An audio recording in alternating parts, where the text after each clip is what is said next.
Good evening and welcome to Hello It's Us, Perspectives on Inclusion. This program is dedicated to educating the general public about issues that are important to people with disabilities. We also believe that those issues are important to the general public as well, since people with disabilities are such an integral part of our daily lives. Hello It's Us is brought to you through a collaboration between the University of Iowa Center for Disabilities and Development, Uptown Bill's Coffee Shop, and the good people here at PATV. My name is Caitlin Owens, and I'm filling in for Mike Honig. I work at the Center for Disabilities and Development as a program manager. I'll be joined in a little bit by my co-host, Keith Ruff. The focus today is on the 2018 legislative session. We have been joined by 5 panelists who are state representatives and senators who are going to talk a little bit about their priorities for the coming session, which starts on January 8th. And talk about some issues that are important to people with disabilities and others. Today we are joined by several state representatives and senators who I'm going to let introduce themselves and tell us a little bit about their background and their priorities heading into the 2018 session. Would you like to start? You bet. Hi, I'm Representative Amy Nielsen. I represent House District 77, which is Worcester, Shueyville, North Liberty, Tiffin, Oxford, down to Lone Tree. My background, I've served as mayor of North Liberty for 2 years prior to joining the legislature. And my priorities really would like to see us properly fund our public schools and just trying to stop some of the bad things from going through. Great, thank you so much. I'm State Senator Joe Bolcom. I live here in Iowa City, and I serve on several different committees in the legislature. My priorities for the legislative session are trying to bring some accountability and oversight to the Medicaid privatization mess that Governor Reynolds has brought to us, and continue to work for good education funding, including for our community colleges and public universities. Great, thank you so much. And I'm State Representative Mary Masher. I represent the south side of Iowa City, including the towns of Hills and University Heights. It's House District 86, and this is my 22nd year in the legislature. I am extremely concerned about our budget. Obviously, we have an enormous task ahead of us in terms of not only meeting the needs of this year. When we go in, we're going to have to do a cut immediately. And that always concerns me because it's more difficult for our agencies, public universities, to do those cuts mid-year.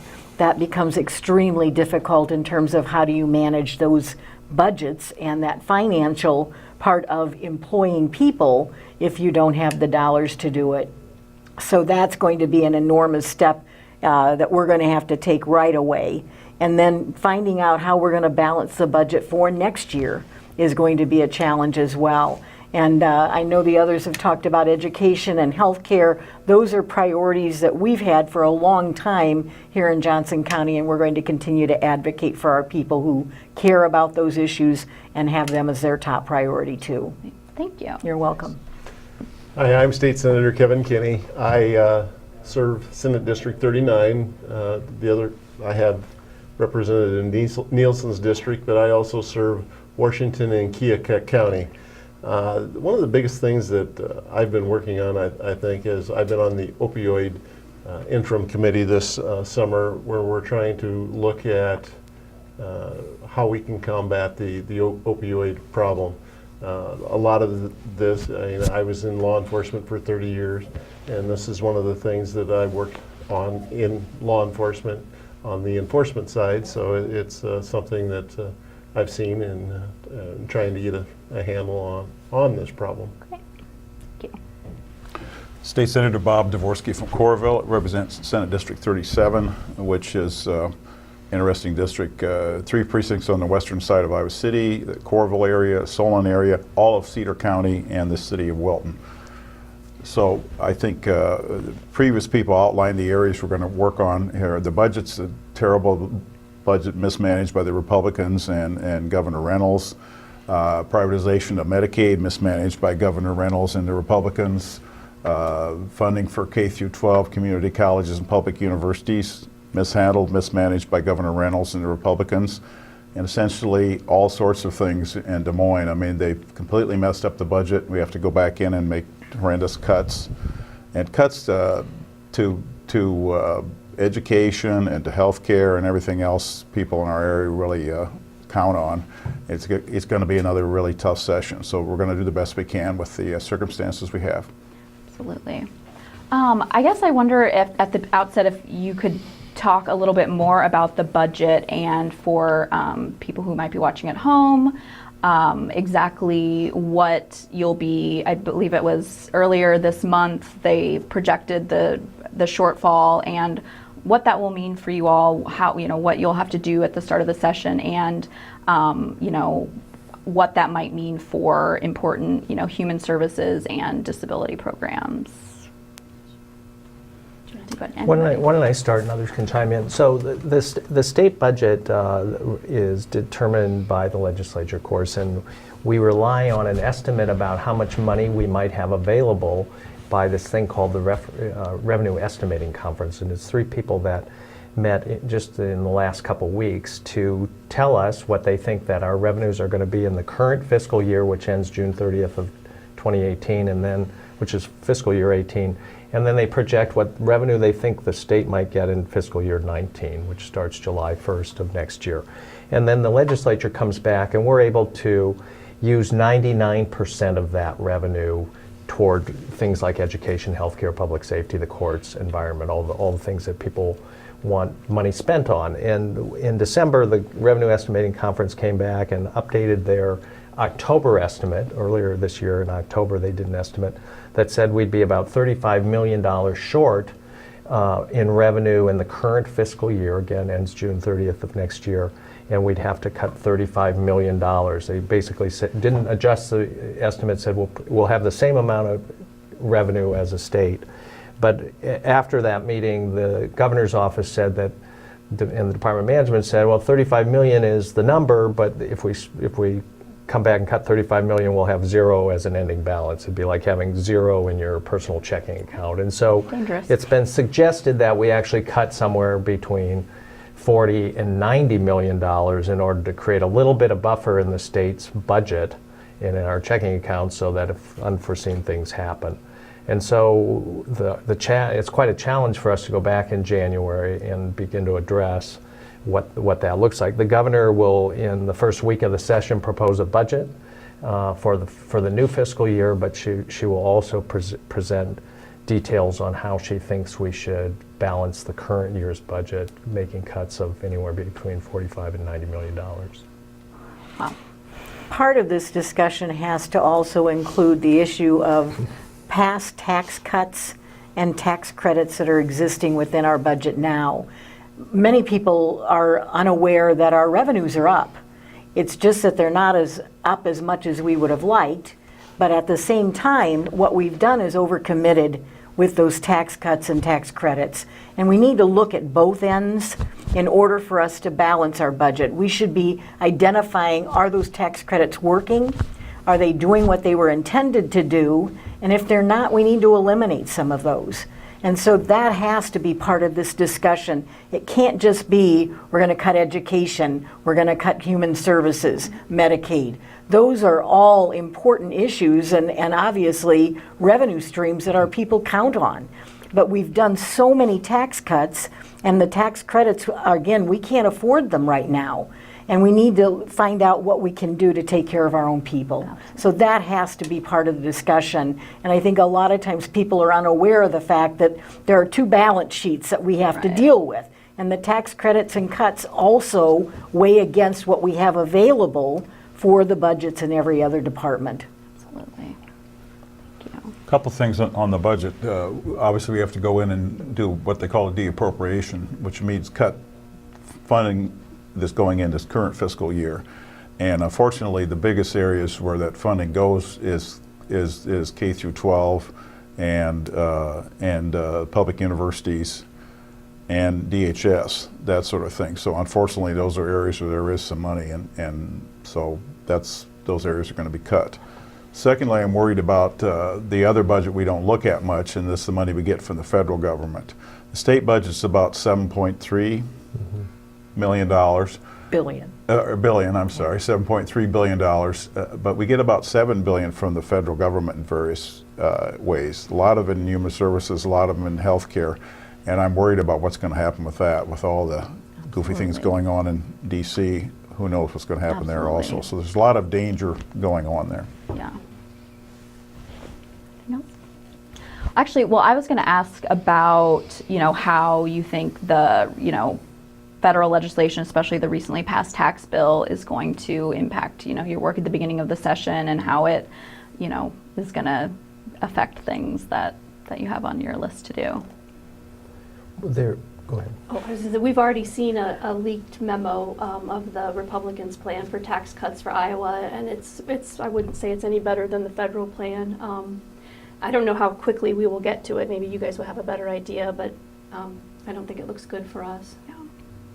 Yeah, I think that I think it'll, over the next few weeks we'll get a better sense of what Congress actually did. And certain members of Congress are not even sure what they did, given the speed in which they did it. And I think that the Republicans in control of the legislature will have some proposal that will build off of the federal tax plan. And I think they're going to scramble to figure out what that looks like. Absolutely. But in general, I think what we saw with the memo that Representative Nielsen referenced that leaked out about they're planning to cut state revenues fairly significantly, $900 million over the next few years, which will make it really, really hard to fund our priorities on education, healthcare, and public safety. Absolutely. I guess shifting a little bit, but I know that a big topic on the minds of a lot of Iowans with disabilities and Iowans without disabilities who rely on Medicaid, is managed care. And I'm curious if you've heard anything about any plans for oversight or any legislation, and possibly any legislation that has bipartisan support at this point. No, too early. I think we got a new governor this summer, Governor Reynolds, and she was preceded by Governor Branstad, who brought privatization to Iowa unilaterally. The legislature had no say-so in it. We tried to have our voice and slow it down and be at the table, not possible. And I think the narrative from the governor's office under Branstad and now Reynolds, unfortunately, I think she had some opportunity to listen and try and make some adjustments, is that this is going great, full steam ahead.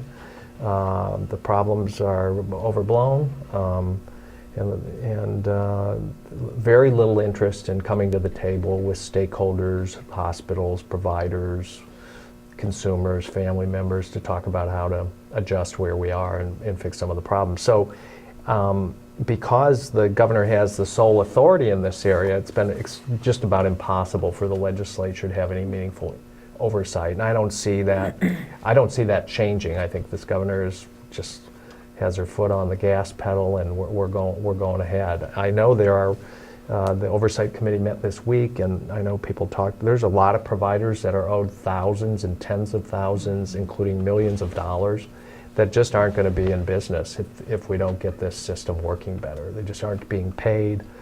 Their services are being denied. They have to appeal. I mean, it's just extraordinary amount of confusion still out there a year and a half into this. And I think it's actually going to get bumpier with some of the proposed changes in reimbursements and the integrated health. There's 4 or 5 pretty significant issues right in front of us now that I think are going to continue to have a very, very bumpy 2018. What's ironic about all of this is the fact that the reason they went to privatization in terms of Governor Branstad and Reynolds was because it was going to save money. And not only did it not save money, the MCOs are also saying we cannot afford to deliver the services with the amount of money the state is giving us. And we knew that from the get-go, and we knew that that was going to be an issue. Everybody was into denial. The governor's office, the administration, all of those folks, this is going to work, it's just going to be fine. It hasn't been fine. And we've had people calling us on a regular basis. Our constituents are talking to us, and they're telling us this is not working. Not only from the individual's perspective in terms of the people receiving the care, but also from the provider's perspective. Joe's right. We have providers that can't sustain that kind of delay in payments. They're going to go out of business, which is going to mean less services available in communities for those very people we're trying to serve. So that's the issue that we're dealing with. They have bungled this just terribly, and it has been an extreme hardship on the part of many, many Iowans who are contacting us on a regular basis and saying, help. We need to have somebody come in and take care of this and save this system so that it works for everybody.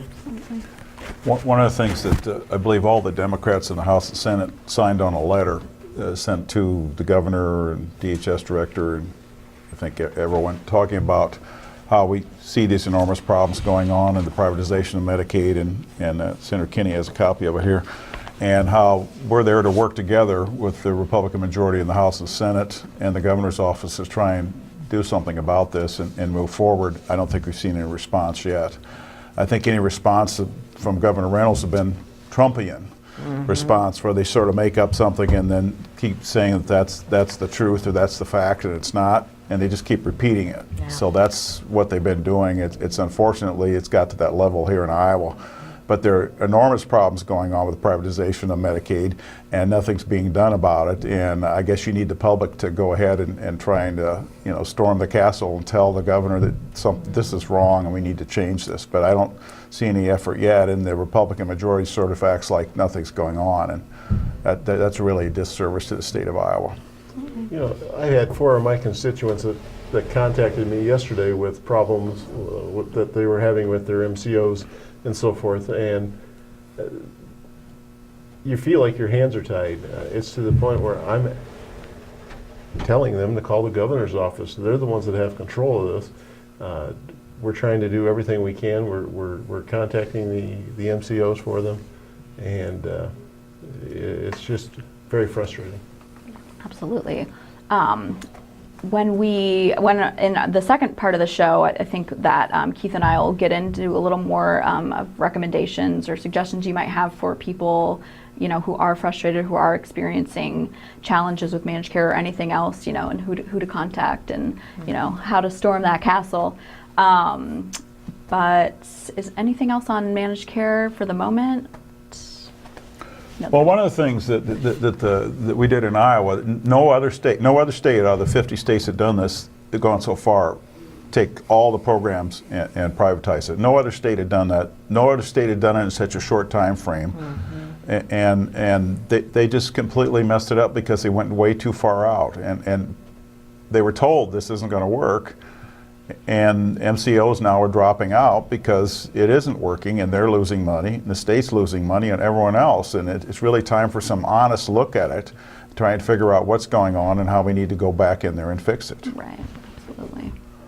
You mentioned that education is important to you, and I know several others mentioned that as well. What could you give us kind of a nutshell of what we might be looking for in the next session, or what type of work or priorities you have specific to education? Sure. Well, I think some recent news articles have come out that have indicated we can expect 0% state supplemental aid, or allowable growth, some people know it as, for the next fiscal year for public schools. And that's just not a budget that is sustainable for these schools. We're going to start losing more programs, foreign languages, musical programs.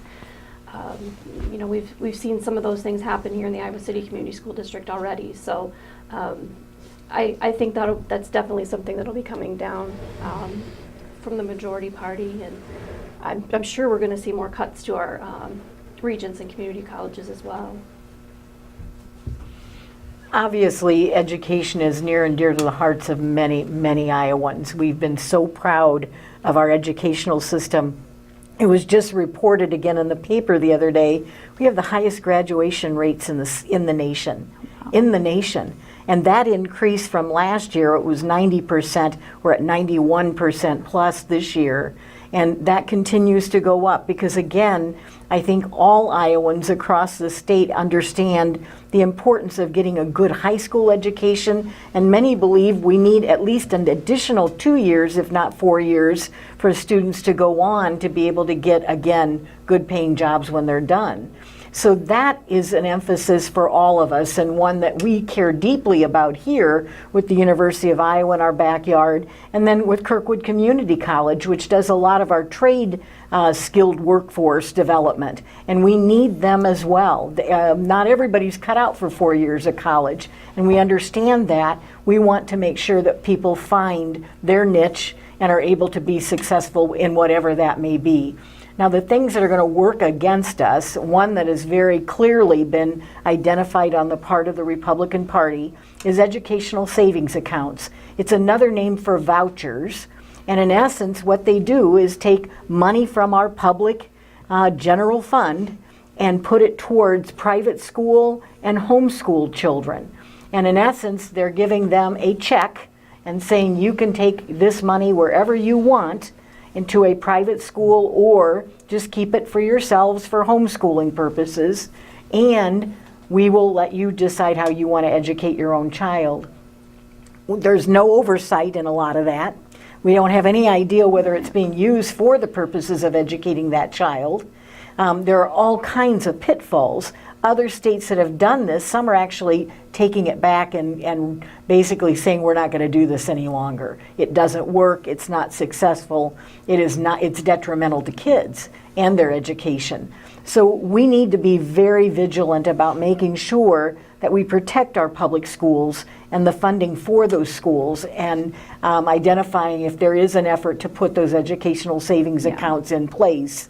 It would be a $6,600 check to individual people.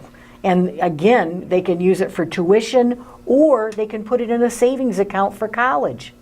I mean, it's just mind-boggling to think that we would go that route. We already have tax credits for private school tuition. We already have over $54 million worth of funding for transportation, books, all of those kinds of special education needs. That is already being paid to our private schools for their purposes of getting kids to school and all of that. But again, this is something very different. And again, we know it'll be detrimental to our public school system. We also need to be looking at homeschooling. There are 3 categories of homeschooling right now. One is homeschooling, where we have homeschooling assistance programs, and they're run by our public schools, and they help kids get the education they need. They have tutoring, they have curriculum, they have materials, and they check in with students on a regular basis to make sure that they're learning.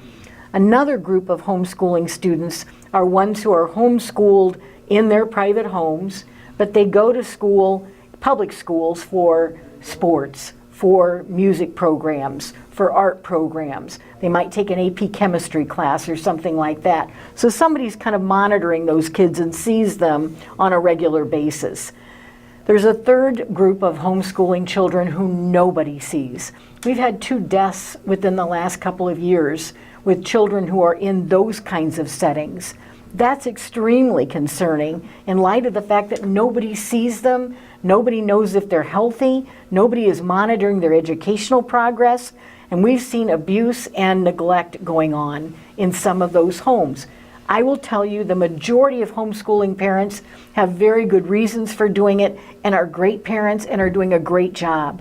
However, the ones who fall through the cracks are the ones who are not, and we don't have any way of monitoring that. So we need to be making sure that our kids are safe, and all kids have that opportunity. Absolutely, absolutely. And I know there are specific issues with school vouchers and special education and the type of, whether or not the Individuals with Disabilities in Education Act, how that protects, students who might take a voucher and need special education, and all sorts of other concerns with those. But anything else on education? Well, one of the biggest things that I've tried to do this summer is get around talking to the communities I serve, and economic growth. How can we make businesses grow? What do we need? And one of the biggest things that I'm finding is we don't have enough workers that are skilled, and we need to turn to the community colleges and work with the community colleges instead of cutting the community colleges, so we can get a workforce that is trained. that's all over my district. That was the one thing that resonated. We don't have enough skilled workers. To Senator Kinney's point, Governor Reynolds has an initiative called, I think it's called Future Ready or something like that for workforce. In theory, it's supposed to deal with those programs to get people trained for the high-skilled jobs that are out there, because they're going begging for these. There's in the corridor here. There's like 3,000 jobs that are available. People have the training. They're going unfulfilled because people don't have the training. But the training is being provided by community colleges. Kirkwood is one of the best community colleges in the United States, not just in Iowa. right. It's one of the best in the United States, and their programs are proven that they work and all that. So where are we going to cut when we go back? Funding for community colleges.